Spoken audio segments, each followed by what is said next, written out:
With the ButtKicker Gamer2, what you see and what you hear is what you feel.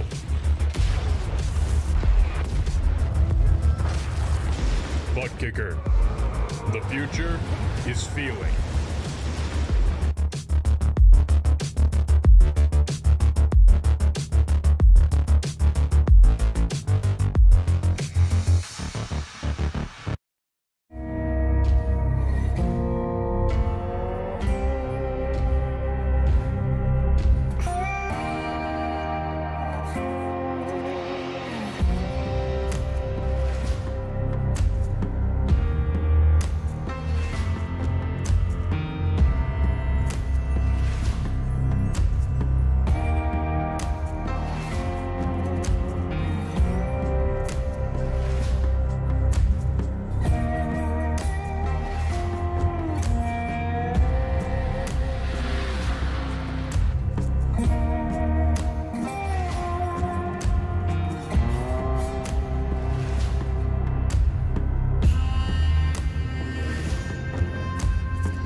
Good evening, race fans.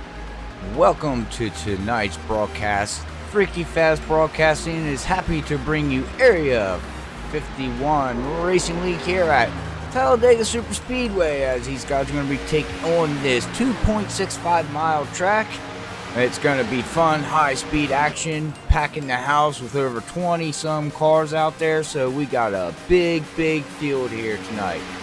Make sure you don't forget to hit that follow button and like button on Facebook and on YouTube. Hit that subscribe button, bell button for every time we go live.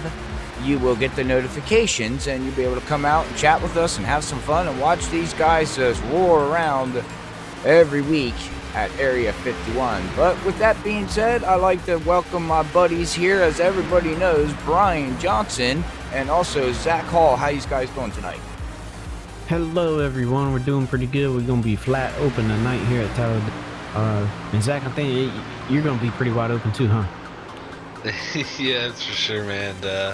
Yeah, welcome everybody here tonight to Talladega here for Area 51, their Cup Series, as we're coming down to the crucial moments of this season here at the Area 51, and Talladega is known to be one that could bite.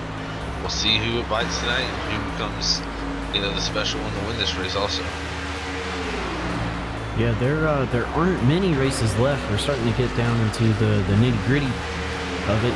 I think we have 4 races to go after this. I'm currently pulling it up right now to take a look. Yeah, I had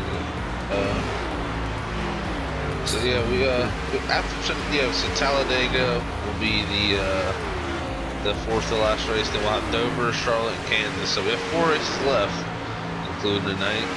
And at the moment, Larry Yingling is your points leader with a 29-point lead over Josh Coley in second, your 2-time defending champion. And he's actually tied with Logan Helton at 63. So they're tied for second. Josh Coley and Logan Helton, they're 29 points behind Larry Yingling. They have James Leffert 60 points back. 5th would be Brandon Clark, 62 points back. 6th would be James Cook, 68 points back. And Jack Walls is 7th, 74 back. 8th is Paul Patterson, 85 back. 9th is Gabe Butler, 86 back. And running out of the top 10 would be Robert Richards, 92 points back. So, yeah, I think if you're within that 60-point range of the leader, you'd have to mount a pretty good comeback here, but you'd have a shot. I think anything outside of 60 points is going to be kind of tough to do in 4 races, especially with one of these being tonight at Talladega. Although at the same time, that could be a good time for some of those guys that need to bounce back in their points to get those points. They're going to have to be really lucky tonight, and the guys ahead of them be very unlucky. But it definitely is possible, as Robert always calls these super speedway races a crapshoot. Yeah, well, tonight could be the break it or make it, race here with what we're winding down to. You need to have a good, strong showing here, like you're explaining it, Brian. So, man, anything can happen. There's not much to talk about super speedway, to be honest with you. Basically, you ride behind somebody. Hopefully, you got some teammates, and you stay out of the big one, or the second big one, or the third big one, or how many big ones we have. I mean, really, I don't know what to explain about super speedway racing. It's just you draft, and I don't know. Maybe you guys can explain a little bit more. I don't know. Well, it's pretty tough because you got to use the draft. You need the help if you're going to make any sort of maneuver. So many times during these races, you're just a sitting duck, and you're waiting for an opportunity that feels like it takes forever to happen. And then on top of that, with these cars racing so close together, you also got to think about the netcode situation. That's always a giant possibility here. So stay out of trouble. Really the 2 philosophies for super speedway racing for me is either get to the front and try to stay at the front, or be way at the back to stay out of trouble, and then try to force your way through the pack there at the end. And that's really your only 2 options, because you sit at the middle of the pack. One, it can be kind of dangerous. You're putting your car in a high-risk situation, and you really just, there's nowhere to go. If your car starts overheating, your only option is to kind of pull on the apron and head off to the back. So these races are, as far as driving the car, Pretty simple. The hardest part about it is trying to hold a straight line, as you can't really see if you're tucked up behind somebody. You can't see over that huge spoiler there. But the hardest part about it is just trying to figure out what to do and hope that luck is on your side. Right. Well, a couple things real quick. If everybody's looking at the standing board there on the left side, I don't know if you guys seen it on Tuesday night, but you see a blue pop over the number of the position. That means the car's off track, meaning that they're off the track, in the grass, they're not on the racing surface. The system actually lets us know and the viewers know when something's going on without even being on the scene. Wow. Yeah, so that's something awesome. And then I wanted to talk to you guys real quick about, well, tonight we have the new draft package. Well, not new draft, but what they changes. Yeah. Yes, so I was actually just about to point that out, Robert, because you guys are talking about Super Speedway. I'm already seeing a big difference here. So big changes we had drag reduction. So that means we're going to have less drag on these race cars, means faster straight line speed. And I've already seen that as these guys are carrying. I've seen a up to 205 mile an hour hit. Oh, they're going 200 in turn 1 and 2. Yeah, really? And that's really just a 3-car, 4-car pack. I want to see when they get a big pack. We could see up to 207. I think 208 maybe down the back straightaway today. And I don't know. That excites me because that's more realistic to what we're seeing right now in the Cup Series. They're hitting upward, they're hitting like 209, 208. I was gonna say, ain't that what they're hitting in real life? Yeah, it's very, I mean, they're matching this off the data that NASCAR gave them. So, right. It's correct what we're getting now with the drag data. And I think we're going to see some really big runs. And also another thing we got to note is the cooling has been increased. So it's a little bit easier to keep your car cooler now. So we can see even bigger pushes, more, that's what we suffered from, I feel like, during this last update. We got the new cars where we could really push with the Cup cars where we couldn't before that build, but now we have the ability to push and not get hot as fast. I think it's going to be very, very interesting to see how long can you push? Is it a great, is it a small amount longer, or is it a good bit longer? I mean, we'll see very quickly, but I'm really excited to see what type of speeds we hit here tonight. That's actually what has kind of caught my eye so far through this practice. I'm excited. Right. Well, we also we have let's see here, we have Raymond, pole sitter Raymond there, Rocket Man. We also got Kevin Hash. I know he's really good putting it up there in the front row, in the top 4 there. So we're gonna see what these guys can put down, but yeah, we'll have to see here as we're under qualifying. Larry, thanks for liking. Miss Baker's out there. Thank you for watching. All right, I'm caught up. Well, I tell you what, sorry, Brian, real quick. If I was a betting man, and you were saying, Robert, for this polling, if I was a betting man, I would bet on the 87. Yeah. Right now. That guy seems to sit on every pole I've ever seen. This Super Speedway and other tracks too. That it's not only Super Speedway. Yeah. A qualifier. But yeah, he just knows how to qualify. I mean, that's just, he's got the knack of it. Whatever he's doing, it works. Well, I was just going to bring up, I was going to ask you, Robert, did you go out and buy some Klondike bars today? Oh, yes, I did. Oh, wow. I did, and I took a picture. If you go to WSSR, it is posted with tag to Zach. Well, there you go. And then he told me he didn't look at the image. I didn't look at it. Wow. I knew what it was, and I wasn't going to fall into the trap. So I can't look at my own Discords general now, but it's all right. I'll let some messages come and it'll go away. I went to the store and I was about ready to leave, and I went, oh no, I need Klondike bars. Turned around, I thought of Zach. Oh yeah, I'm pulling it up right. Some dark chocolate. Yeah. And then original too. I got dark chocolate and original, and I just had one right before the broadcast started.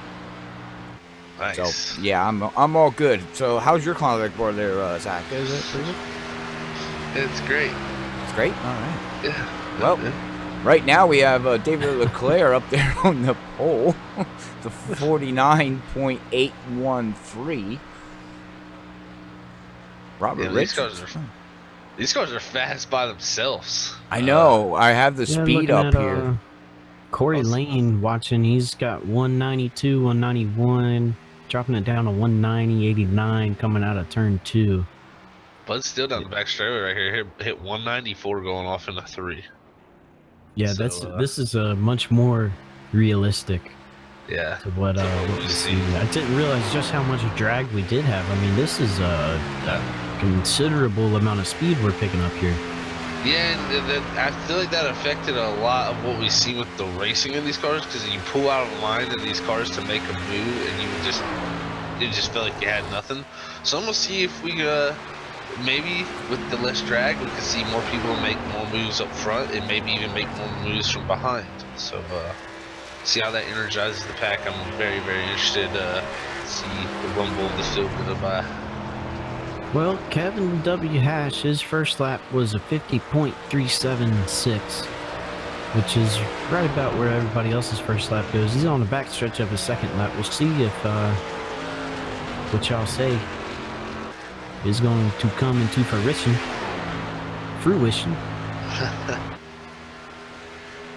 Got some. Well, now we're gonna have to get some Reese's peanut butter cups.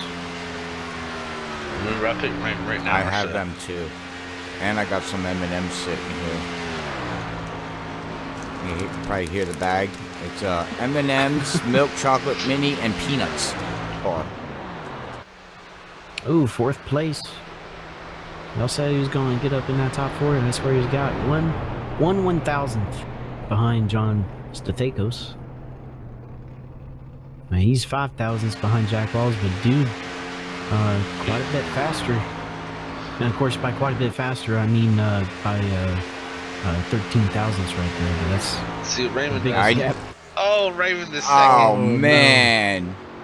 Oh, dude's gonna hate me for not picking him now. 0.4. Raymond didn't get him off. Look You know, at that, that's, how close that was. That's pretty impressive for it being his first time here at Talladega. We should bring him. Yeah. We should bring him down here as they're pacing. Grab him. Yes, honestly, grab him, and we're gonna see how his race Ask is him how gonna he go. did his. All Yep, right. Yep. Go ahead and grab him as we get ready to bring up the grid here. Let's see. That's Uranus. Let's see. Where is? There we go. Okay. All right. You ready for dude? Yes, bring him up. Bring him up here.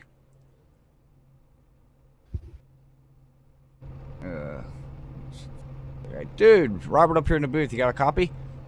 Hey, bud. Hey, well, hey, man, congratulations on getting the pole for the first time ever racing here. Ain't that something? I mean, you just you listen to people like Gabe Butler and Larry Yingling, and shit happens, man. That's what I'm talking about. Yeah.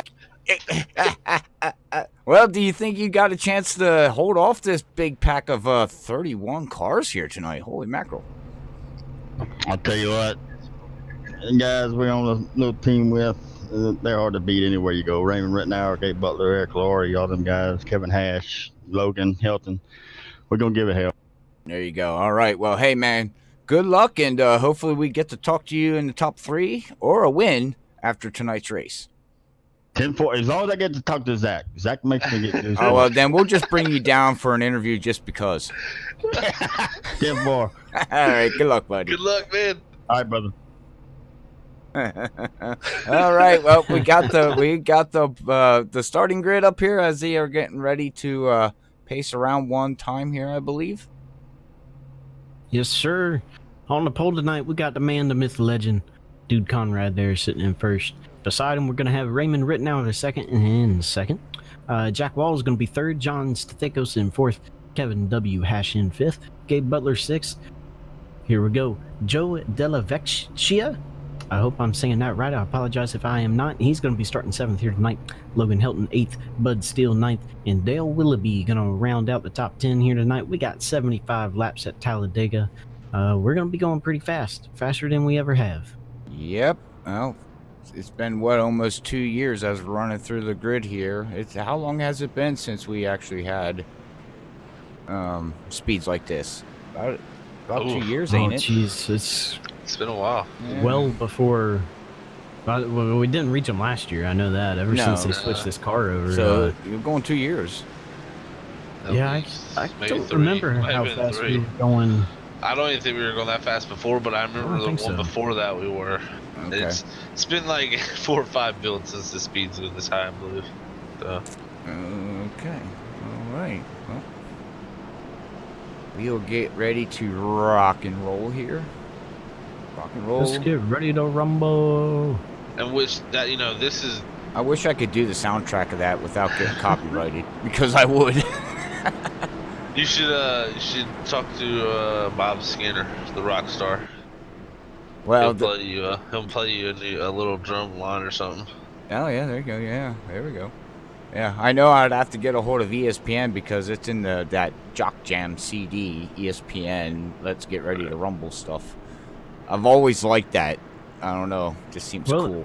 The thing about it is that if you make it yourself or get someone to make that soundtrack themselves, it's technically not copyrightable. Correct.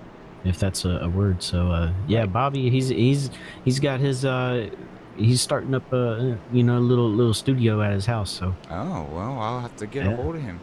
He's been jamming out on the guitar recently, and it's pretty good. Oh. It's really good. Yeah, he's good at it. Oh, sweet. He's artiste. Hey, they don't call him the rock star for nothing, okay? That is true.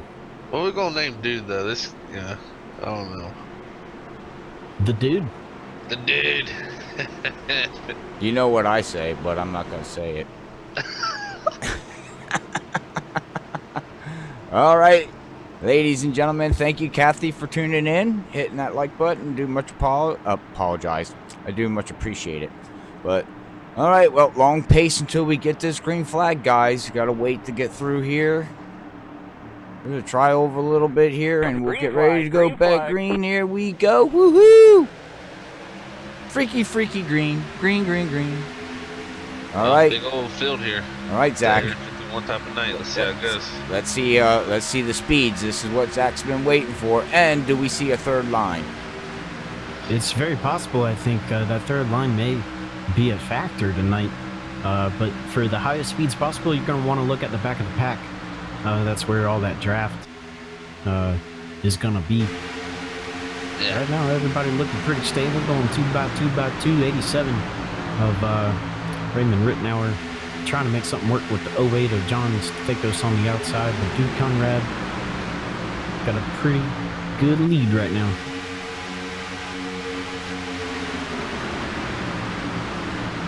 Coming by to complete the first lap of this 75 lap race here tonight, Area 51. Duke Conrad, your pulsar, will lead it. Let's see if this outside line can make some momentum up and start to travel back towards the front.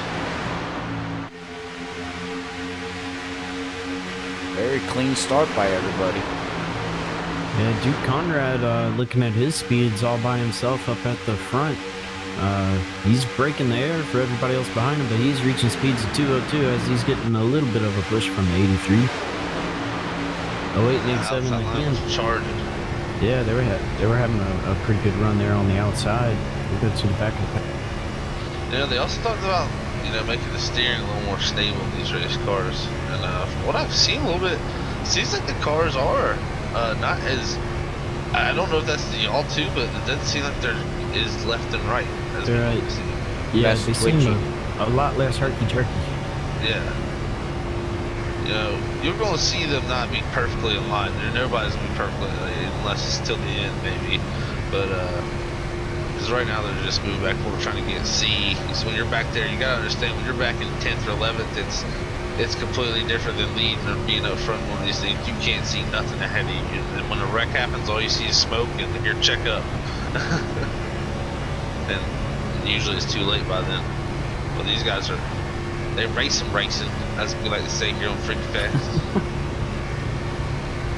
Yeah, I got 2 lines going on right now. Maybe a third trying to form at the back, or maybe they're just trying to look, trying to see, because even though, less drag, more speed, more stable, you still can't see. Yeah, that spoiler's still pretty big.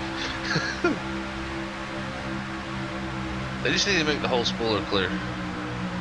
They should. I've always wondered why they haven't done that. Because just having that top bit clear really, it ain't Don't doing you help much. at all. Yeah. It's not like it would cost a lot for them just to make it all clear. I mean, Yeah. it's just a black plate or metal plate, whatever it would be, steel. I think it's probably like a fiberglass or some sort Yeah, of it's composite probably some material. carbon fiber, yeah, fiberglass, yeah. It's definitely some composite material, probably. But yeah, they gotta have some reason for it. I wouldn't know why, but yeah. Well, anything clear is probably not going to be as durable as something Sure. not clear. Unless you want to fork out a bunch of money, but these guys here tonight, This big run here from the outside. Oh wait. big run, 08, big push. That's going to put Raymond up to the lead. He's going to drop down to the bottom and leave John up there all by, well, not all by himself, but he's going to be the lead man on the outside lane.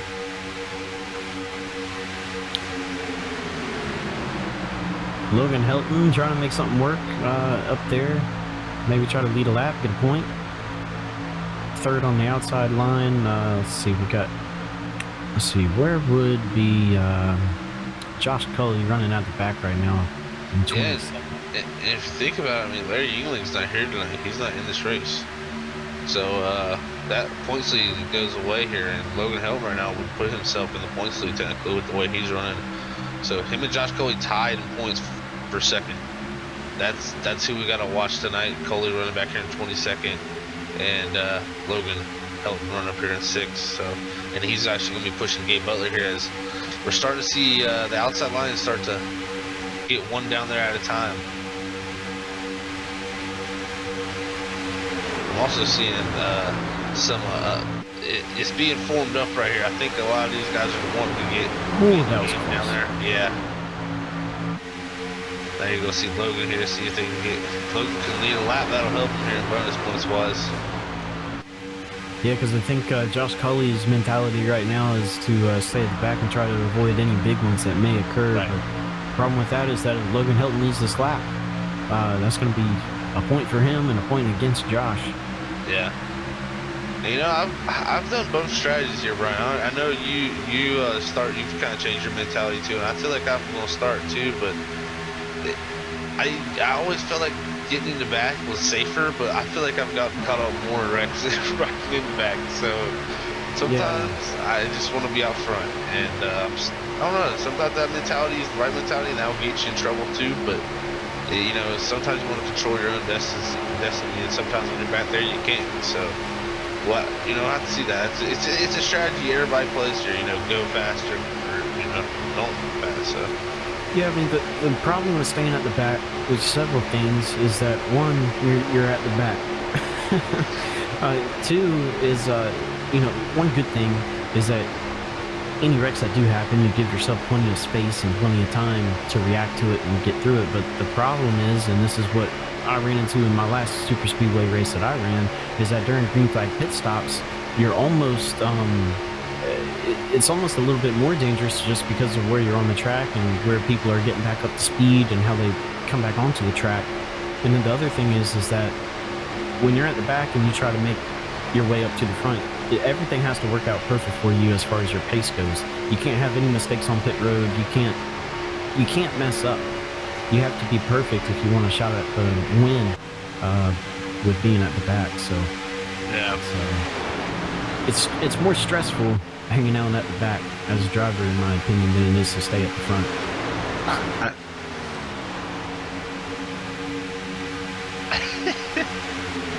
Sorry, I didn't interrupt you. No, you good. I was done. Yeah, that's too.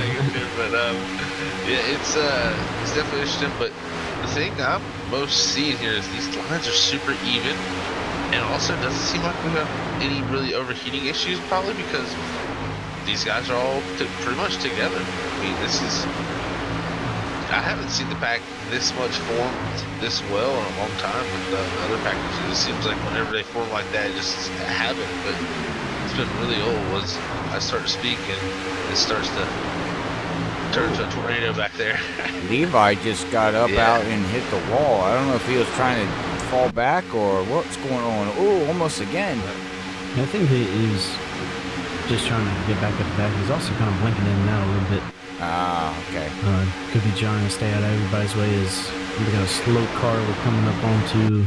It's Diego Vasquez. Diego, Logan Hilton. Oh, look, Robert, look who's pulling up pit road in the 38. Squatty potty. Actually, is that squad? I don't think it's a squad. No, it's not. It's a cat now. Oh, man. I'm showing squad potty. Well, the cat has to use the potty every once in a while. That's kitty litter. Yeah, I see a cat, and it's like multicolor looking Yeah. nice car. It's nice, yeah. It's a cool cat. It's a cool cat, man. Oh, look at these guys. We on got pit some road. tankers. Yeah. Doing that early pit stop stuff again. Remember, Zach? We Yeah. did that on Sunday night. Now, what is the reasoning for that? So right now, these guys are going to take fuel only. They're not going to take tires or nothing like that. Then their next stops, they're going to take 4 tires and full fuel for the next 2. Or the next stop. Oh, that. And so it's a 2-stop race then? Yeah, it's a 2-stop race anyway you look at it. They're just not. They're trying to do 1 stop with, less time on pit road, pretty much, I guess you could say. So it didn't work out for them last time, but I tell you what, they have a lot more cars Yeah. working with them. Like, it was like a 4-car pack. This is really, let's see, 1, 2, 3, 4, 5, 6, 7, 8 cars, but they're not that well spaced together. Really, it's only probably gonna be 4 of them together. Basically, what we're gonna Might be probably hurt. last time, Brian, what we seen here is that the front pack, the lead pack, stayed out until the end of their fuel run, and the cars that just pitted were basically just maybe 2 seconds ahead of the main pack, and then they came around and took over the lead as these guys had to pit. Now, I don't know if that's going to work like Zach's saying this time, because there's more cars in this lead pack. There's a lot more cars out on the track than there was the last time they tried this. We have 31 cars, so I don't know how that's all going to work out. Yeah, because they always say, you'll go, the bigger pack will go faster, and I know when we had the high drag, that seemed to be the case. It'll be interesting tonight. We'll have to monitor these speeds of the main pack and these guys that just pit. Monitor those speeds and see if they're close or not. For sure. Yeah, we'll have to watch lap times as Bud Still, I believe, is the leader of that. There with Charles Johnson behind him. They're actually got Matt Quick there, so they'll at least have him with them. Then Jim Brooks and Robert Richards are trying to catch up, so that'll be 5 cars. Let's see the 5 cars do compared to 19 other cars. So Yeah, right now it looks like they're running about 3 to 4 mile an hour slower. Of course, that is just Charles and Bud put together, but yeah, and they're building up their pace still. So we'll give them a few laps, see how it performs. only 2 cars being 3, 4, 5 mile an hour slower. That's not too bad. Yeah, that's not too bad. Yeah, definitely not too bad.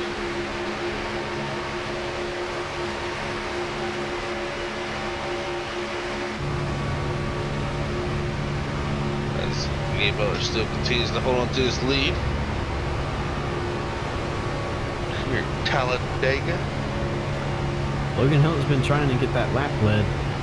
I don't know if he has yet or not. I ain't really been paying attention. I knew he was close a handful of laps ago, but he's got some work to do as of right now, being 3 car lengths back. And here are 2 guys that played that strategy. Look, Michael Spell and James Ledford. So we'll catch them out though. See, now they're behind this pack. They just need to hook onto here and ride like they can.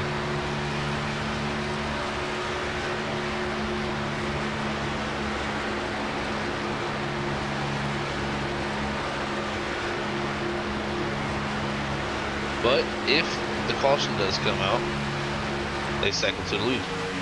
So That is true. If they weren't a lap down. well, not them. I'm talking about Bud Steele. And they'll at least get the wave around. Outside lane starting to get a little bit of momentum. Logan Helton trying to pull up side by side with second place down on the bottom lane.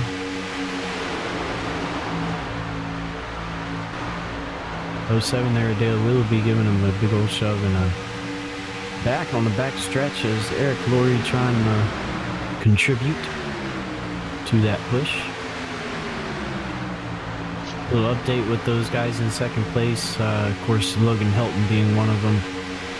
You see him right there, third place. First on the outside line, and Josh Cully, last time by, was in 12th. And it looks like he's on the bottom lane. Right behind Corey Lane there.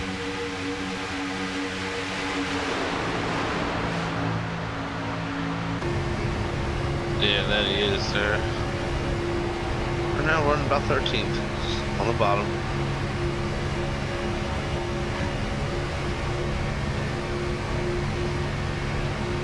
If I'm Logan Helton, I really want to get that lap led. Well, like any super speedway, we'll try to keep up with the standings, but they flip and flop so much, so I don't even pay attention to that. Right, yeah, it's every lap pretty much. Yeah. But, really, the stuff we need to monitor is right now. Let's see, Gabe Butler's across the start-finish line here at about a 47.72.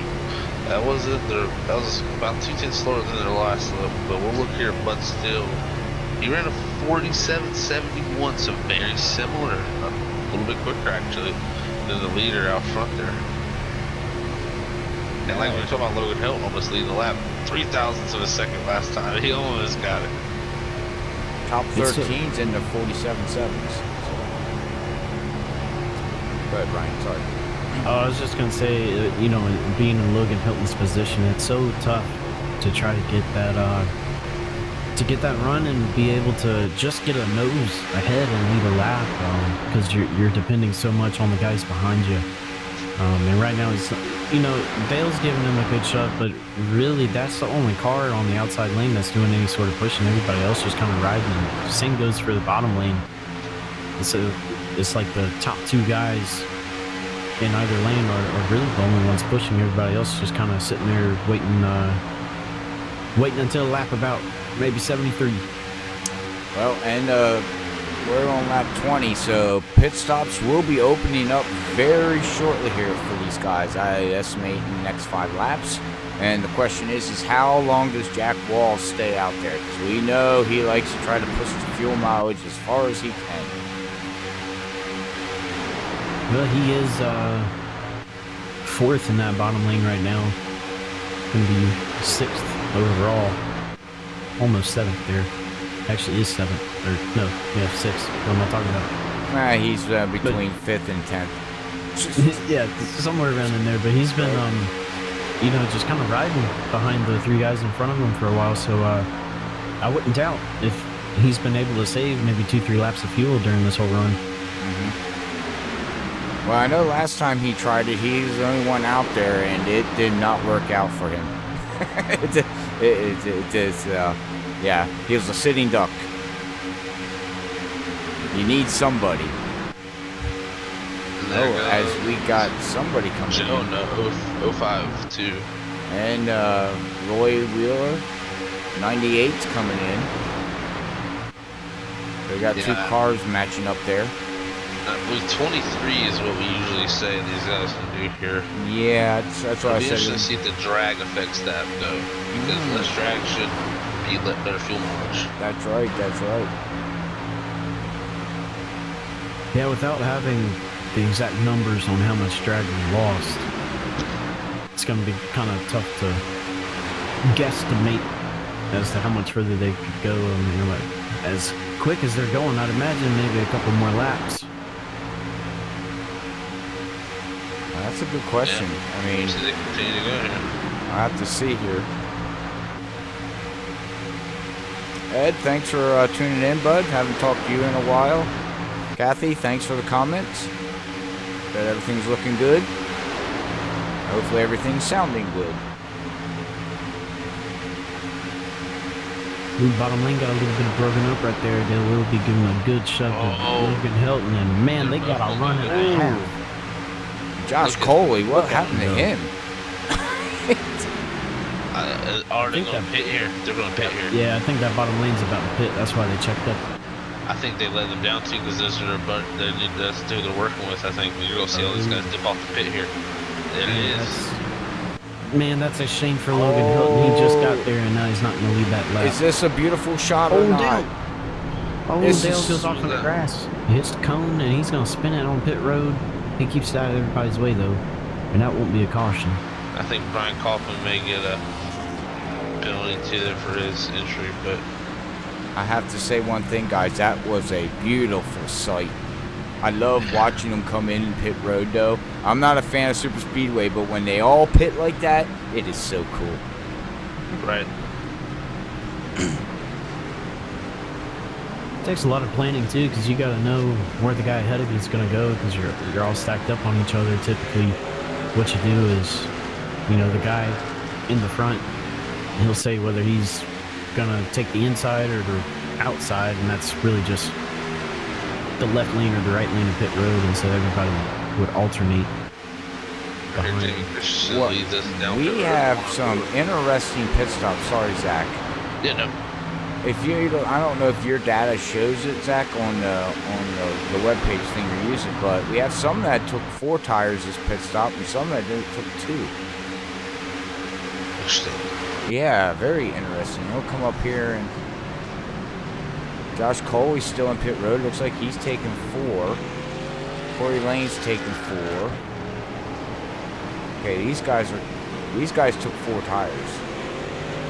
Bud's, I think Bud Still's going to cycle to the leader.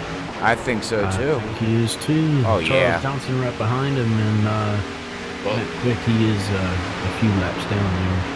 What you got to remember here, though, is also that these guys now technically could do what they did. They can make up time on them by taking 2 and be able to take less fuel, actually, on the next stop. Because Bud and them have already got that out the way. They already used their slow, their stop. Their quicker slow stop. I guess you could say.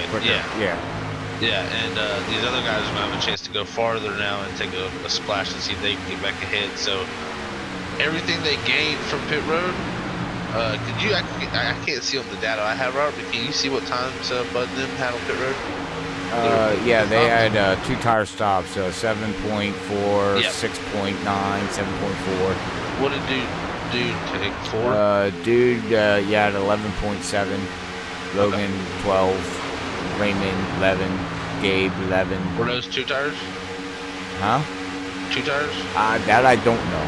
I don't know. Okay, I just know that it's 11, so I would assume they took 4 at 11 seconds. I think that's a 2-tire stop with just the full fuel.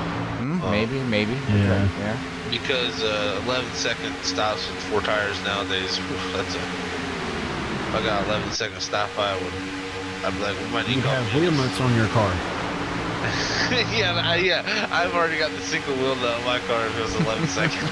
Because usually get around 13 to 14. 15 Well, that's going to be interesting next year when we get our new build and they got to lug nut. How iRacing's going to input that into the game. Right. And I hope, I hope in real life NASCAR tells the teams like, hey, we're going to have, here's like a set of 10 different designs for the rims and y'all can choose amongst it. I hope for iRacing we can maybe get a little bit of the same thing if that occurs. Hopefully it's not just the same rim for everybody. Well, that's a lot of work behind it, but that would be cool. Oh, yeah. All the graphical and data and everything. Well, not That data, and but... Every design you would have to test for integrity. Right. It's a lot easier to just plant one, put the physics on it, and say this is what it is. But iRacing don't do it that way, as we all know. So they try to get all the data they can in real life and put it into the game for us, which I gotta give them credit. The team that they got, they do one hell of a job. Yeah, they do fantastic, especially as of late. It was the 08 there. Yeah. He was off to the back. Maybe he's picking up a teammate or has to go use the squatty potty. Looks But, like things will continue on. Yeah, iRacing, fantastic group of people. I've been in contact with support for about the past week, and they're just the best group of people. Really awesome, really helpful. And you can see right here, guys, the white flesh here with the help of the 052, really the 052. You see that bright green car there, the 052 and Joe. He is our leader actually there with Bud on the bottom. They're behind 2 lap cars of the white flesh, who's around the tail end of the lead lap, and Les Levy, who is 2 laps, or 1 lap down on the tail end right here. So, some lap cars right here in the mix. That's good though, with them being up at the front. That means the leaders can save fuel. Yeah, that's right. They definitely like that.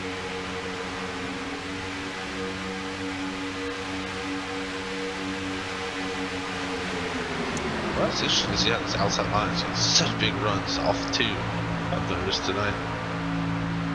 Tell you what, here in a little bit here, we've been green for 30 laps. Hopefully I didn't jinx it, and I probably did. We'll eventually go to our proud sponsor, the ButtKicker, and we'll crank her up, Zach, and we'll get some butt kicking. You got yours on, Brian? I do not. Oh, man. I do not. Turn it on and tell your parents just to be quiet a minute.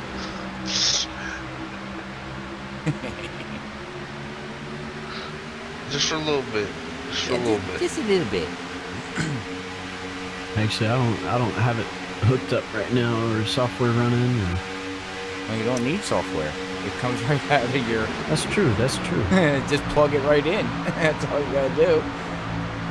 Problem is you don't got to set up right. It'll just bounce around the floor. But it's all good. It's all good. But yeah, I guess. What can you say about the ButtKicker there, Zach?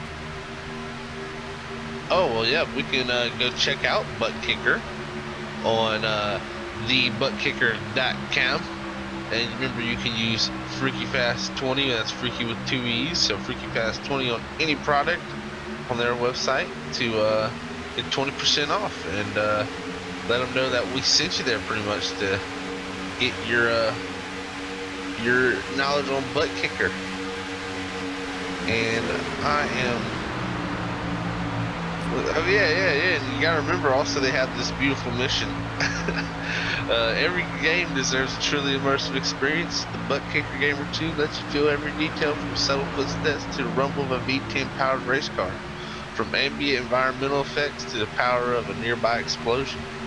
By moving a physical mass instead of only air like a traditional speaker, the Gamer2 provides instant, accurate, powerful bass response, and it's all perfectly synced with every game with no additional software required. So remember to check them out again at thebuttkicker.com. You go get your Gamer2 and use that FreakyFast20 code, and you can get 20% off.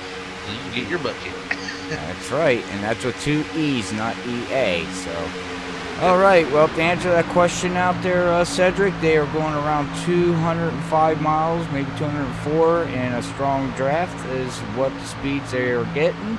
But with Zach saying that, guys, let's crank her up here tonight. Brought to you by the ButtKicker, and we'll be right back and enjoy the sights and sounds of Talladega.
right, we're back as we see these guys coming down pit road. Zach and Brian, they're doing their second pit stop here. Yeah, that I guess that would be for the first group of guys there on that kind of offset sequence, right? Correct. So that means It's it two must tires. be a 3-stop race. For them, yes. Okay. It's different strategy, something that me and Zach didn't see until last Sunday, 2 Sundays ago, when we were here at Talladega on the Super Speedway Series on Sunday nights. Kind of caught me and Zach both off guard. We were like, wait, what's going on? Man, I think I'd like to try with the race of this length with the amount of fuel they run. I'd like to get about maybe 3, 4, 5 guys that are committed to doing fuel only the whole race, to never take tires, and see how that works. Huh. So that would be a lot of time saved on pit road by not having to take those tires. And I don't think tires are actually a factor. I really don't. So, I mean, Yeah, I think with the car being more stable,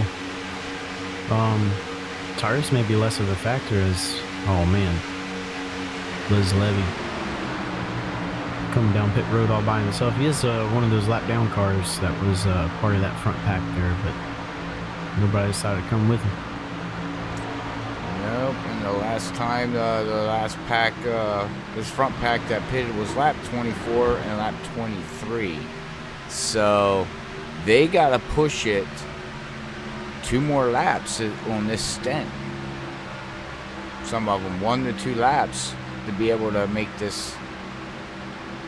See, it's going to come down to fuel. If we don't get a yellow, it's going to come down to who can save fuel. I mean, If they pushed it to lap 22 or 23, they should have about 6 to 8 more laps here. well, yeah, some of them pitted on lap 24, and like Gabe and Raymond pitted on lap 23. Josh Coley was on lap 24, and Kevin Hash was on lap 24. So Yeah, and they would have need to make it 25 to be right, able to do a they gotta two-stopper. stretch this run right here, unless they plan on stretching it at the end. But they're cutting themselves short. Basically, they're gonna have to run an extra lap or 2.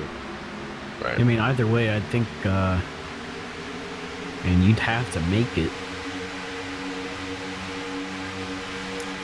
God, you'd have to save so much fuel. Yeah. That's a lot. Yeah, I And- don't think that's stretching it. Yeah, and that's why that pack that did that early pit, they don't have to worry about that. It's 1 extra pit stop, but it could all play out by the end of the race if we stay green. I mean, that is going to be the key factor of this race tonight. We stay green, this is going to get very, very interesting. Well, yeah, that's the thing about those guys pitting early is if it doesn't go green, you are screwed. Right. So you're putting a bunch of eggs in a little old basket. Yeah, right now they got a pretty good line built up for themselves. They're actually a couple seconds ahead here. We're 47.72 to leaders 47.10. So this pack is rolling right now. And yeah, it'll be interesting to see. If the cautions come out right now, it wouldn't hurt them too bad. Really, they just stay out. I mean, and the other guys would. I mean, maybe they would stay out because it really this does not open a window up for you at all. So whatever you're going to have to make 2 stops from the end of this race.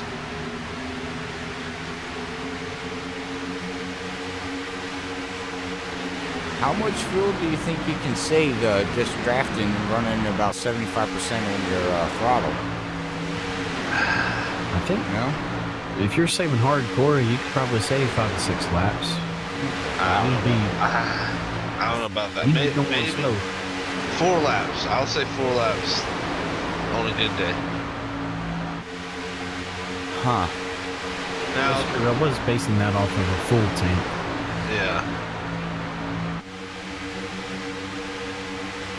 And that's a lot. You gotta think you're saving the 4 laps. That's 2.5 miles each lap. So that's 10 miles of fuel you have to, stretch and save.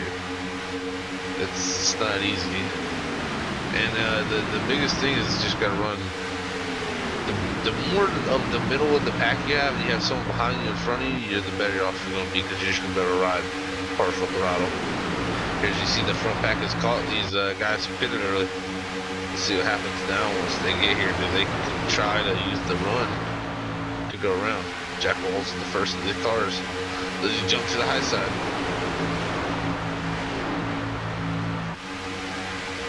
Looks like everybody's kind of looks like everybody's content right now. Yeah. They're probably eating a Klondike bar.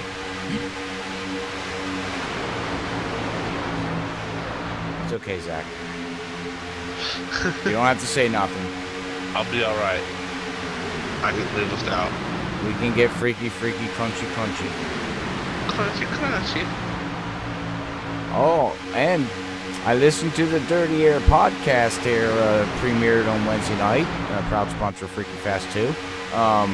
And I listened through the whole episode. It was great from Zach Hall and Brian Johnson. If anybody wants to know, go check out Dirty Air podcast here on Facebook. But this past with the sponsor of what you did through that music in there, Zach, and everything, loved it. Loved it. I was sitting there going, oh, yeah, sweet. Heck yeah. It was Brian's idea. That was Brian. Well, I liked it. It caught me off guard, but I was like, whoa, okay. Sweet. I told Zach, I said, if we're going to do it, it needs to have a bit more of a freaky fast vibe to it. You did an excellent job, guys. So again, anybody out there, make sure you look up Dirty Air Podcast on Facebook. You can find the previous episodes on iTunes, Google Play, Spotify, and you can also go to their Twitter page, and they have the episode up there of last Wednesday, and they premiere every Wednesday at 6 p.m. So you'll be able to listen to their podcast before you go out racing for your league that night. Because a lot of drivers, they race at night around 9 o'clock, so you'll be able to listen to that before you go out and go kick some butt with your butt kicker. That's right.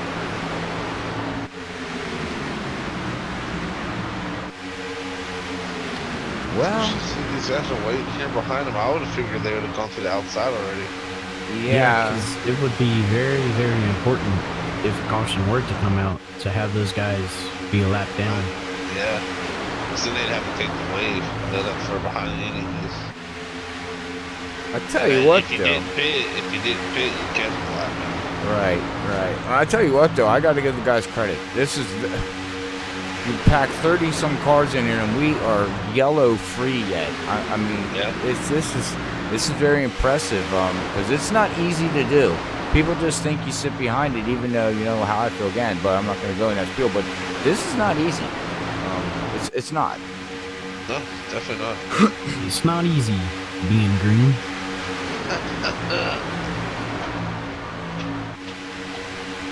And excuse me, I'm losing my voice a minute. Anthony, how's the new build? Well, from what we're seeing, it looks really good. Yeah. I have to give them props. I think they fixed a lot of the issues on get these cars stable, and now I'd like to see them at 1.5 miles and see how everything else is, I think based off of this tonight with the speed that these guys are doing, I saw Levi earlier before any green flag pit stops occurred. He was at the back and he was experimenting with that third lane up there. And I noticed that when he pulled out, he was able to keep pace for quite a bit. So I think just based off of that, 1.5 miles should be a lot better than they used to be. Yeah, I can tell you from just testing, I've done a little bit of testing the past few days for WSSR for Chicagoland, and you're going a lot faster on the straightaways than we have been with this package, with the lower drag. That's one thing I miss. I miss going to Texas. Of course, this is old Texas. I actually drove laps there today too. going into turn 1 with that Chevy SS and going about 202, 203 Michigan, you'd be going into turn 1 about 212, 213, maybe even faster. I miss those days. But These we're a guys little gotta bit be pitting closer. soon, guys. They're We pitting did now. have some takers. Yeah, but a few guys still. Jack Walls. Really just Jack Yeah, Walls. it's Jack Walls. Josh Coley, Kevin Hash. The rest of the guys are on point for doing 24 to do pretty much, but can Jack Walls, if he can stretch it one more lap? Yeah, he needs to go 51 laps. Yeah, well, he'll need to go to lap 51 to make it to the end when he pits. And looks like he's not. So he's going to stretch his last pits and here. Okay, at least he's not coming by himself. I was like, oh man, he's got Josh Coley coming in, locking it up hard. He made up a lot of ground right there. That was a good pit entry by Josh Coley if he didn't speed, which I don't think he did. Don't listen. Got Kevin Hash too. Reese's, he's going to fall in place here. He's gonna take 4 tires and fuel here. Well, maybe 2. Well, looks like Kevin's gonna take left sides. I think the one there just took fuel, Gabe Butler. That was a mighty quick stop. Jack Walls takes 4. See, Kevin took 2. Jack didn't really go that far behind. That's why really taking full fuel, you want to take 4. Yeah, right there's a prime example. I mean, he didn't lose nothing. Yeah. Now, He did come in ahead of him, but yeah, can he catch up here and hang on? Right, that's going to be the key unless there's a pack coming. You got one pack going by with 3 cars there. We have another car back here. I think that's Brian Kaufman. Yeah, I think he's going to be okay. We got a 3-car breakaway kind of deal right now. Right, we're Raymond Rittenauer, Logan Helton, Cody Lane. They're flying. The next guy's behind them is Bud Steele. And they're nearing the other guys, Kevin Hash. So yeah, Kevin Hash, Josh Coley look pretty good out of this deal. Jack Walls also.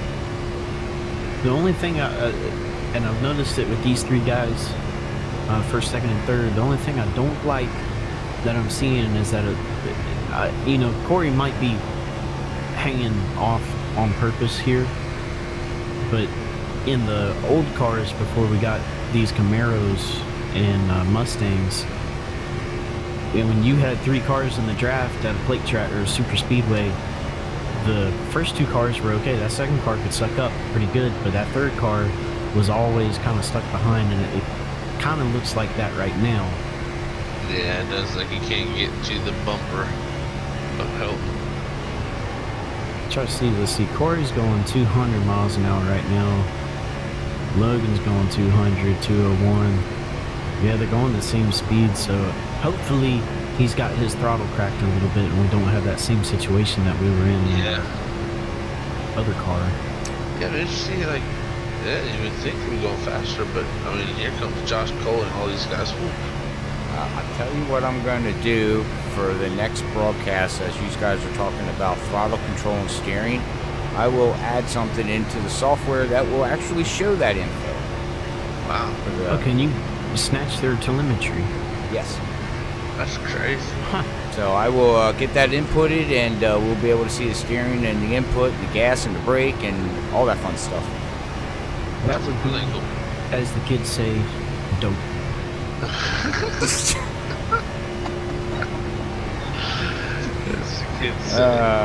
I got Tammy out there rooting on her son there, Logan. Yeah, Logan's put himself in a really good position. Also, this is cool because Josh Coley and Logan Helton both tied in points. Look at 2nd and 4th. And I would say that they are the 2 biggest fan clubs in this league, I'd say. So those 2 going for the championship in these final 4 races with Larry Eagling 29 points ahead, but of course not here tonight. So Yeah, it's going to be interesting. yeah. Now, look at this backpack. Could take the lead. We do got that backpack back here with Bud Steele and everybody. Yeah, Charles Johnson, Jim Brooks, Robert Richards, Joe in the 052. Eric Laurie, Duke Conrad, and actually Levi Cox in a different package. Wonder if they're catching it. They're 5 seconds They're losing a behind. little time, actually. Huh? Actually losing a little bit of time right now. Are they? Okay, I was trying to pay attention to their times here.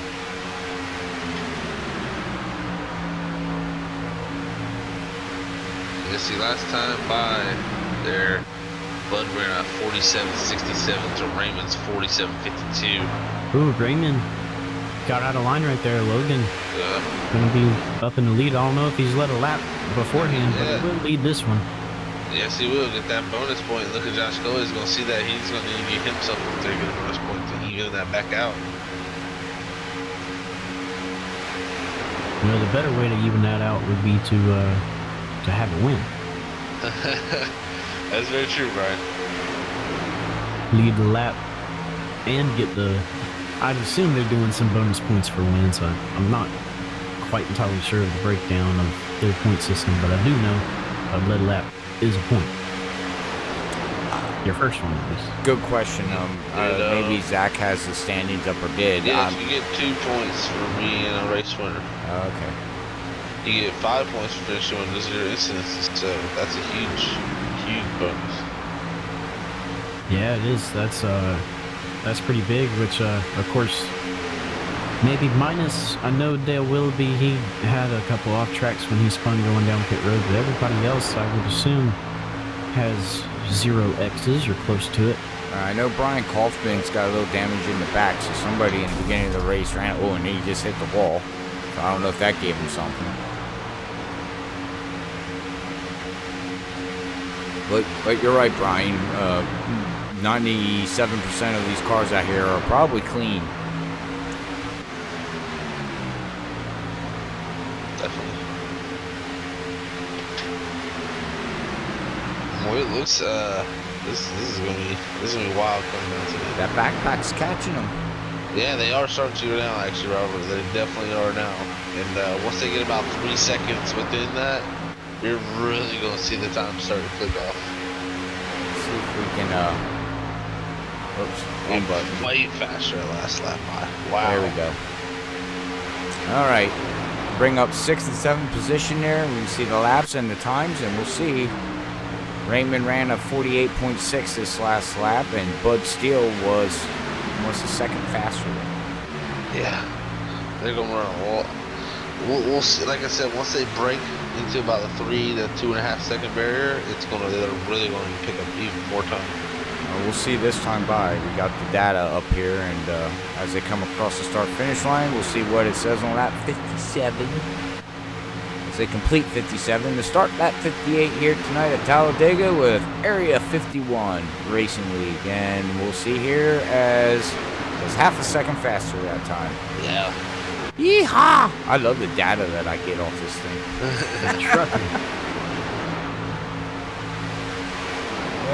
Hopefully everybody enjoys the broadcast, and if not, let us know. We need to change something. Can't fix it if we don't know, right? That's right. So going into turn 3 right there, Logan Helton was going 198, Bud Steele going 204. Whew. That's a huge difference. And they're pitting Bud Steele, they've got a pit. Do they all get in there? Oh, Jim Brooks just went, wow. That was really good. Those 4 guys right there, the 052, I think it is, Joe there, Bud, Charles, and 76 Jim. Did a really good job of being able to stay packed up together to get down pit road safely. Yeah, that hurt Eric Laurie, Duke Conrad. They're going to get left out there by themselves. They were catching that pack. See if they can continue. Wow, Eric Laurie was 206 through the corner right there. They hit 208 going down the back straightaway right there. Wow. You gotta think, they run a... Yeah, they're there. They run a custom fixed setup here. Imagine what the Coca-Cola guys, NASCAR. 211. Yeah. All right, guys. I brought up the top speed on the data here. and it's showing me that Eric Rory's top speed was 218 miles per hour. Bud Steele, That's 215. Charles Johnson, 214. Jim Brooks, 213. That's what the data's saying, and that's what it read. Now, I don't think that's right. It even says to... I'm gonna look at their fastest lap they ran in this race. Yeah, because Duke Conrad's saying 218. I think that might be maybe 208. I just looked at Duke Conrad's fastest lap race. He had 209 one time. I seen that down the backstretch. Well, this is reading off their previous lap. Like each lap they go by, it calculates like Logan just ran a 206 his last lap, was his fastest on time. Yeah, he definitely. So I don't know where that 218 came from. So maybe is that kilometers? No, it's miles per hour. Kilometers. Maybe it's taking into account the speed of the wind or something. I don't know. But it's not. Yeah, now everything looks okay. 203, 206, 207. Let's see here. Bud Steele's coming by this time. Let's see what he pulls. 204. And he's got Charles Johnson with a 210. Yeah, see, Bud's running 197 right now, so that's a little bit off, but... Okay, well, I've seen 209. I've seen 209, though. Well, then that means Charles Johnson can hit a 210, because that's what it's showing. Yeah, possibly. And it says Mike Morris is fastest. Mike Morris just ran a 212. Oh. I don't know. Oh, no, 052 of Joe's doing a drift on the apron. The blue came up. Do the rally track. City Chevrolet. Well, the data came up. The blue data on the ticker came up and showed. I seen a blue. I seen Blues Clues. I love you. You love me. It's a happy family. It's a tic tac. That's the wrong show. Oh. I know. That's the only song I know when it comes to that. Oh man, what a race, man! We're counting down fast here. These guys are putting on one whale of a show. So fast lap of the race was ran by Corey Lane. 46.63. I'm gonna see how fast he ran on that lap, guys. We'll get some information.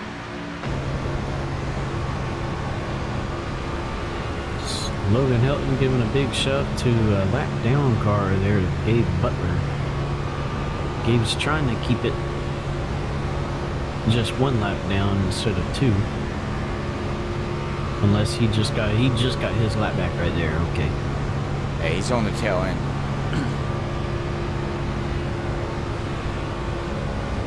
We're coming down to the crunch time here with about, we're gonna have 10 to go. Yeah, it's gonna be 11 to go when you come by here. They're gonna pit, I would believe. You're gonna bring up your captain crunch there, Zach? Did you look at the lap time? Find anything? Yeah, he actually hit 207 on that lap.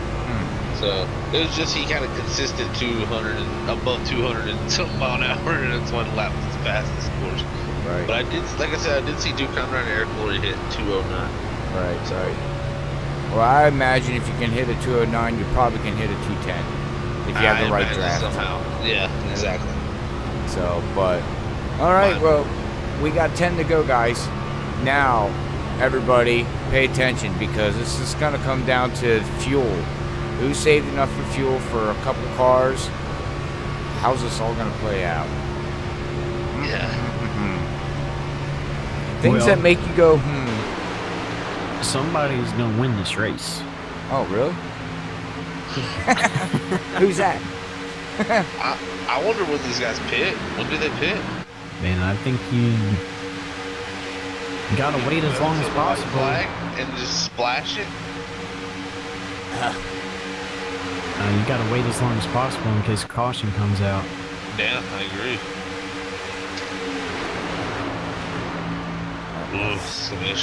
Yeah, that would be something if you started running out of fuel on the last lap, come down pit road, take a splash of fuel, and come back out and win the race. Would that start-finish line being at the end of pit road? That's true. Well, Logan ran 23 laps on his first stint, as the data is showing the pit strategy strength length here. Raymond ran 23 laps on his first. Then Logan and, okay, basically all these guys ran 23, 25 laps, and now they're on 17 laps on their stint right now. Jack Walls ran 24 on his first stint, 25 on his second stint, and now he is 18 laps on his this stint here now, from what my data's showing me. So it's looking crazy. It's Raymond Rittenhour because it takes the lead with Eric Lorry and Duke Conrad pushing on the outside here. Big speed.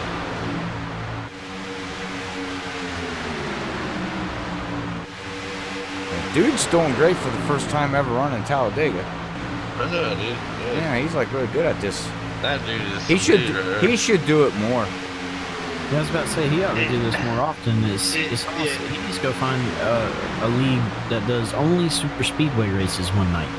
Hey, that's some good training because the other guys right here, you know, Area 51, maybe he should run more on Sunday nights. You know? Yeah, he should. We'll talk to him. We'll see if he's busy or not.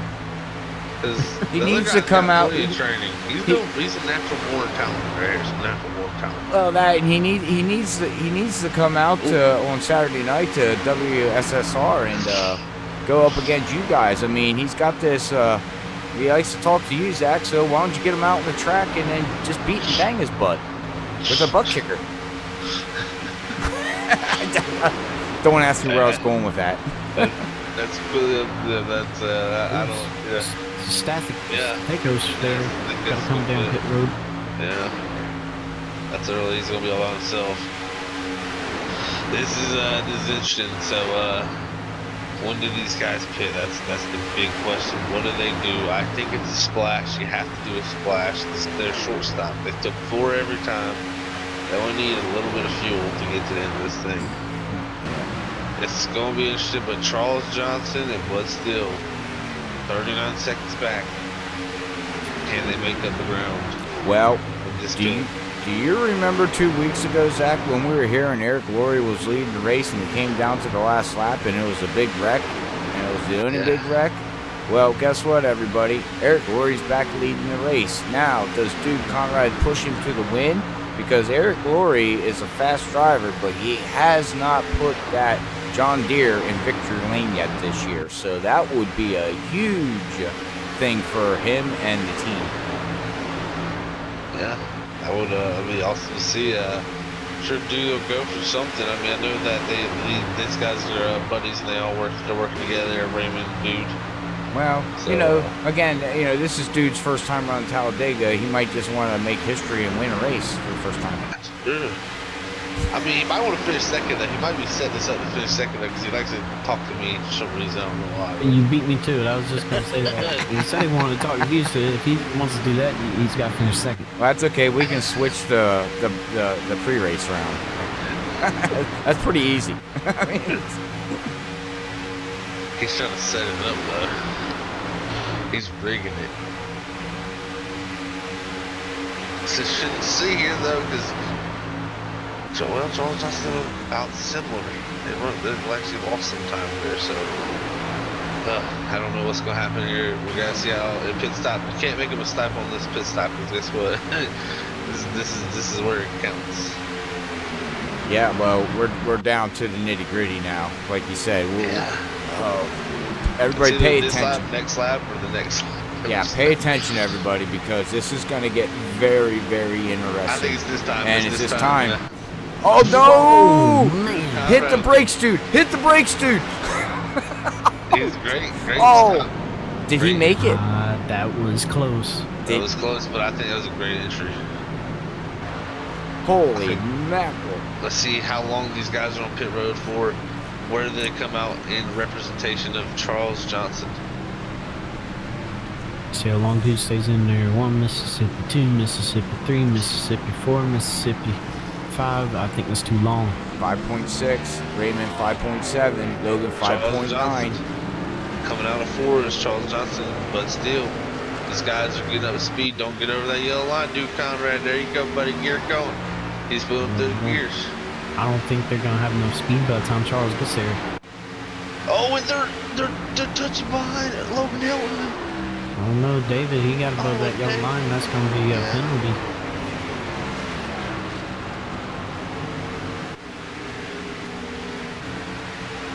Here comes Charles out of 2 with the head of steam, followed by Bud in the 62 of, let's see, Les Levy. He's a couple laps down there in the 10 of Corey Lane. Brian, can Jack Walls do the strategy we were talking about and make it to the last white flag lap, come down to the river for the splash? That or he's just gonna go for it and try to coast still across. Out there. And Josh Cully's still out there too. I think Duke Conrad and Ray Rittenauer are fine too, because they got a pretty good gap. They're pushing hard. They did that really good. I didn't think they were going to be able to get up to speed in time, but I guess that reduced drag helped them out on that. Josh Coley, Jack Walls continue on here as we complete this lap. It's going to be 2 to go. Man, Oh, man. Oh, man, a nail biter, a seat clincher. That ain't a thing, but I'm going to try to make that a thing. You got Jack Walls and Kevin Hash. I can't forget about Kevin Hash there. He's hiding in the Reese's. I think that's why I haven't looked at his car yet, because I want to see the Reese's on. Oh, hang on, everybody. This is interesting. Oh, boy. And the thing is, you know, you got 2 cars out here, or I guess 3. Jack, Josh, and Kevin. If one of them, you know, who's going to make it, if anybody can make it? Josh is going to pull up. Oh, he does. Oh, no, Jack's out of fuel. Oh, yeah, Kevin he and Josh is. continue on. Can they make it around to the back, to the front straightaway, and get enough speed to roll? Man, this is gonna be crazy.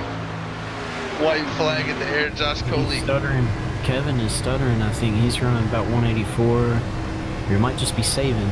Well, It might just be lifting a little bit. It's gonna be a oh, shiz. we're riding with Josh, and Josh he's running is out. He's swaying it. Oh, here comes Kevin. Let's go in Kevin's car. Kevin still got fuel going 192 miles an hour. Oh, now he's running out. He just ran out. He's running out. Who's going? Duke Conrad goes into 1. Duke Conrad into 1 with Raymond Rittenauer. I think Kevin might have this. Actually, I'd make the if it was Daytona, he would have it. Oh my goodness! Here comes Jack. He's spitting and sputtering. He's spitting and sputtering. No, No way. Go Jack! Dude, he did. Just go Jack! Go Jack! What a wow! What just happened? He did that. He Wow! shut the car off early, making them think, wow. Kevin Hash second. Smart Josh move. Coley coming down pit road. Duke Conrad thinks he'll get 3rd. Duke Conrad 3rd. Oh my God! What a race! Ladies and gentlemen, that was the most awesome. exciting race I've seen in a long time. That was the best finish I've watched in a long time. Oh Jack man! Walls brings it home to victory lane after cutting off the car early, making everybody else think he was out of fuel, only to turn it back on later and give it everything it had. He needs pushed. He can't make it. He's like, guys, somebody come here and push me. I can't make it. Wow. Oh my goodness. He's still coasting in the back. Anybody gonna come help Jack? Everybody's leaving him. He's not gonna make it to man. victory lane. Oh man, oh man. Well, he's trying to make it to victory lane. We'll watch him here as we're gonna soon get ready for a post-race interview. But oh my Actually, God, whew. Duke, I said Duke Conrad finished. He finished 3rd. Oh, what He finished happened 11th. Because I thought he did finish 3rd. My data's showing 3rd. It's showing Jack, Kevin, and Dude. Yeah, that's really weird. On the replay, he finished ahead of Raymond. Unless he had some sort of penalty, I wonder if he sped on pit road. Oh, and he didn't. Yeah, he might have sped on that entry, Brian. So Raymond will get 2nd. Man, or third. Sorry, Kevin Hash is 2nd. Right. Wow. So yeah, they're a mistake on my part, but what Man, a finish, man! I'm pumped by that. That pumped me up. now I feel like going racing. And I gotta go to bed for work. But all right, well, guys, as Jack is still just rolling around here really slow, we will get everybody sorted out here for our post-race interview, which we believe it's, of course, going to be Jack. Then we got Kevin Hash, and then I believe third place is going to be Raymond. Correct, guys? Yeah. Okay. All right, so stay tuned, and we will be back with Area 51's top 3 here at Talladega, as Corey Lane's now finally helping Jack. Nice guy. All right, we'll be right back.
All right, we are back. We got everything sorted out here at Area 51 here at Talladega Super Speedway. All right, well, we're going to have an interview here with Raymond Rittenhoward and then Kevin Hash and Jack on Gas Saving Man. We got to come up with a nickname for him for that, but all right, guys, well, the floor is yours. All right. Well, Brian, here is Raymond Rittenhour. Hey, Raymond, it's Brian in the booth. You got a copy? Yes, sir. Well, man, we seen all sorts of pit strategies going on tonight. You started second, going to finish here third tonight. Did your pit strategy work out the way you thought it was, or did you have to make any audibles during the race? How did all that work out? Yeah, we tried to save as much as we could, but it just didn't work out. We came out ahead on that second pit stop and just burned a bunch of fuel up. So we had to take a splash at the end, which hurt. Yeah, that's coming up a little bit short there. But one of the big topics tonight was this updated aero package that iRacing gave us this past week on these cars with the reduced drag and a bit more stability. We've seen speeds here tonight that we haven't hit in these cars at any track in a long time. Did that change the way the car handled on the track, and did that change the way that you could make moves out there in the pack? I really didn't notice a difference other than that we were hitting 208 on the backstretch, but the handling felt pretty much the same. I didn't notice anything. Interesting. Yeah, we were trying to keep up with the top speed of the night, and yeah, we've seen some 208s, 209s, which is absolutely ridiculous. But with 3 races left in the season, I think next week is Dover, I believe, correct? I think, I'm not sure. I had it pulled up. Yeah, it's Dover. It's yeah, Dover. Dover. So in the old, I'm gonna call it the old package, but in last season's aero package on these cars, Dover could be quite a challenge to pass some people and get around. How are you thinking of the chances of passing next week? Do you think it's going to be a little bit better, or just in general, how are your chances looking at Dover? Well, it's always tough to pass at Dover, but I haven't had a chance to really get out and practice with the new build yet on the track, so it's going to be a surprise to me when I get. Absolutely. Well, until then, well, actually, before we let you go here, is there anybody you would like to give a shout out to? Yeah, my teammates there, Gabe, Kevin, and all the guys, Lucky Dogs, my sponsor, you guys for doing the broadcast. All right, thank you. We like doing it. Congrats on your third place finish again, and we will see you here next week. All right, thank you. All right, that was right now your third place finisher here tonight in the 87 machine.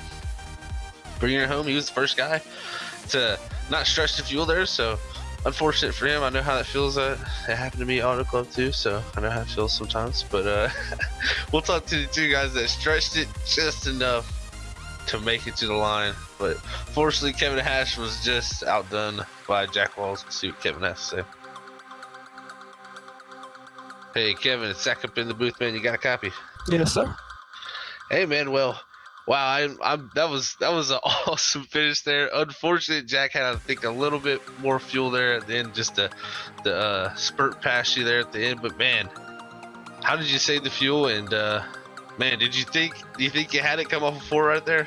Oh, I thought I had it the second I seen him slow down on the front stretch. I'm like, he's out. I was like, I know I can beat Cully.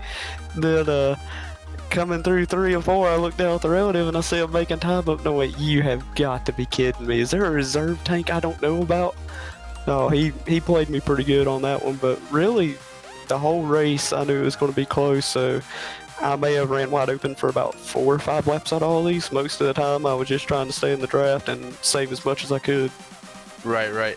So did you have it planned out pretty much to try to do it in one less stop there and try to stretch that one extra lap out right there, or did it kind of come together as the race went on? Really, after I got about my 10 lap average in my box and I looked down, I seen that I was right at about 24 to 25, and I really regretted not going that extra lap at the beginning. I kind of had the plan that if it's that close, I felt like as long as I didn't lose the pack or lose the draft, that I should be able to stay with the draft and should be able to, if I had to, coast to the line like we did. Yeah, definitely. Yeah, I gotta say, that was an awesome finish. We were hooting and hollering up here, man. That was crazy. It's like you said, we thought he was out on the front stretch too. Maybe he shut it off and saved something there, and he saved it for the best, I guess, in the last right there. But great finish, man, Kevin. And also, we had like some new stuff with the cars tonight. Brian asked Raymond a little bit about how the speeds were higher, but I wanted to ask maybe a little bit something different about. Did you see the cars like overheat as fast, because supposedly we got more cooling now? Did you see any really difference from the last time you drove the cars? Really didn't get to try it a lot in the race where I was trying to save from the beginning, but in practice I noticed like me and Ray could tandem. Like if you could break through that little bubble, as long as the front car wasn't pulling on another pack, you could almost do the old school tandem style back again. And I want to say, if you ran and you stayed glued to the bumper and didn't lose him in any way, you could probably run about maybe 4 to 5 laps glued to him before it would be in the danger zone and you would have to get air no matter what. But I definitely think it's a lot better, because I believe before 3 was about the max, so right. Those 2 extra laps make a pretty big difference. Oh yeah, that's actually really good information. Yeah, it used to be pretty quick, so yeah, that extra 2 laps is a big difference, and yeah, I think that's a little more realistic too, so that's pretty cool to see. But yeah, man, great run tonight. Wish you could have had a little bit more fuel there in that engine to just get across the line a little bit faster. But hey man, you played the strategy right. You brought it home second. Anybody want to send a shout out to before we let you go? Just the whole group I was with, dude, Gabe, Logan, Ray, all them. It's always a blast racing with those guys, and didn't really get to work with them a whole lot where they were a little bit shorter on fuel. Ison's Collision, custom paint, place of work, and always happy to watch the broadcasts and stuff. So definitely gotta give a huge shout out to them, you guys for the broadcast, Charles for putting this thing on, and I have to give a shout out to Jack to the win. He got me pretty good. I felt like I felt like a poker player throwing over the hand, thinking for sure I had it locked up, and then watch him come flying past you when you can't do nothing about it.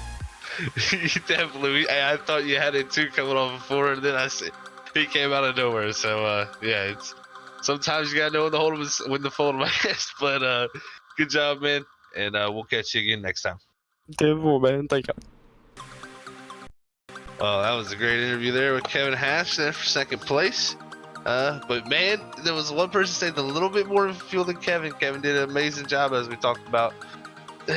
It always seems like Jack's just got a little bit of extra fuel somewhere hidden in his car. So, Robert, have fun with this. Yeah. Jack, Robert up in the booth. You got a copy, man? 10-4, I got a copy. Well. Let me know where that extra reserve tank is in the back of the car. Where's it at? Where are you hiding it? Well, I didn't need it this time. It's back there, but I just couldn't find the time to turn around and dump some fuel in, so I just had to stretch out what I had. Well, man, oh man. Well, man, tonight's race was awesome to watch you do the pit strategy and everything and save gas.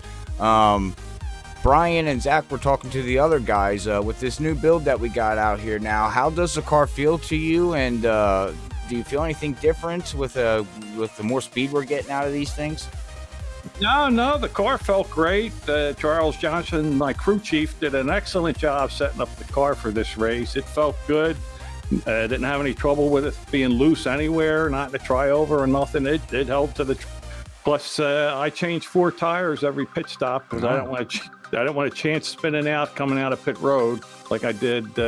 Well, that was happened a couple weeks ago. Well, after that last pit stop, we were up here in the booth screaming and hollering, going, "Oh my God!"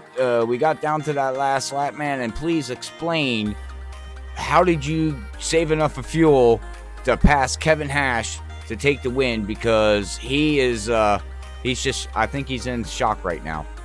Well, don't tell anybody. Charles set me up with an extra long fuel line in this car tonight, so that helped me. Gave me about an extra half. And that's all I needed. I started running out of fuel on turn 3 of that last lap. It started sputtering. I was rocking the car back and forth to try and keep it going. Then finally kicked out, and I just clutched it and coasted to the.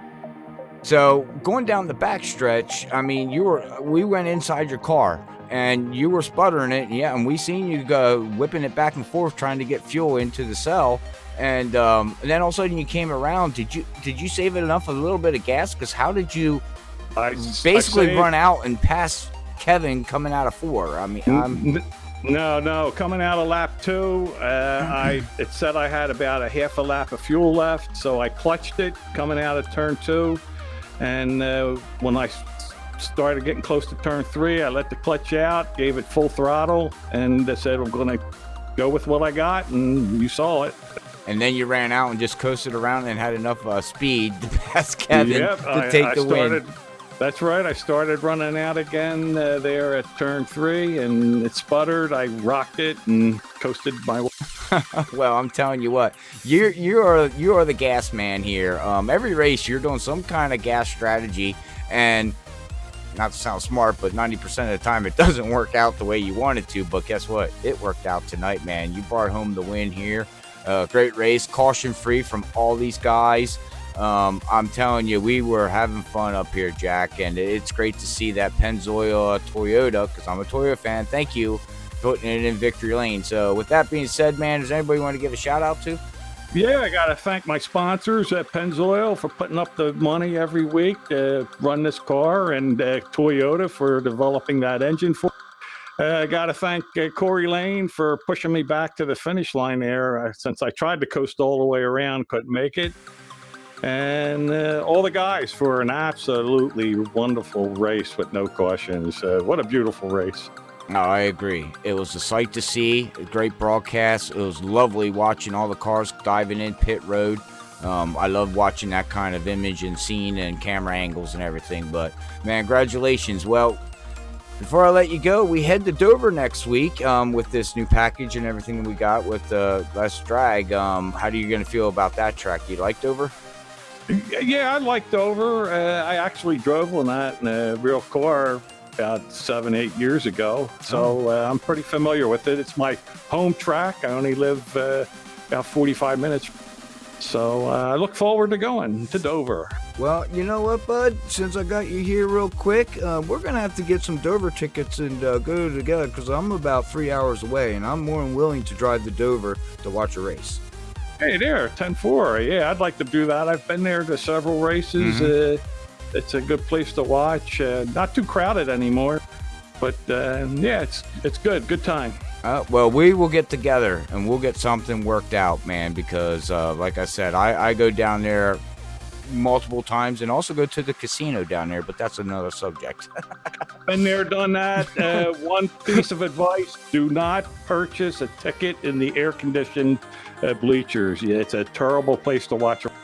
Amen. I agree. Yep. Yep. I'm with you. I know what you're talking about. But all right, man. Well, I'm gonna let you go. We will catch you. Let's see here. Sunday night. I believe we will be at Daytona for the Super Speedway Series. So until then, man, have a great weekend and be safe and enjoy your racing. 10-4. Thanks a lot. Thanks for the broadcast. Can't wait to watch. No problem, bud. All right, that was your winner, Jack Walls in the 83. So congrats to him for stretching the fuel and getting that victory here tonight at Talladega in a caution-free race, I must add. So, man, what a finish! I'm out of breath. Yeah, that was something else, very something else to watch. But all right, guys. Well, let's bring up our unofficial results here tonight. Caution-free race at Talladega with Area 51 Racing League. If you're looking for a league, make sure you check them out on Facebook, and you also check them out on iRacing's league page. Just look up Area 51 Racing League, and they will be more than willing to show you the way to join the league. But all right, the floor is yours there, Brian P. Johnson. Alrighty.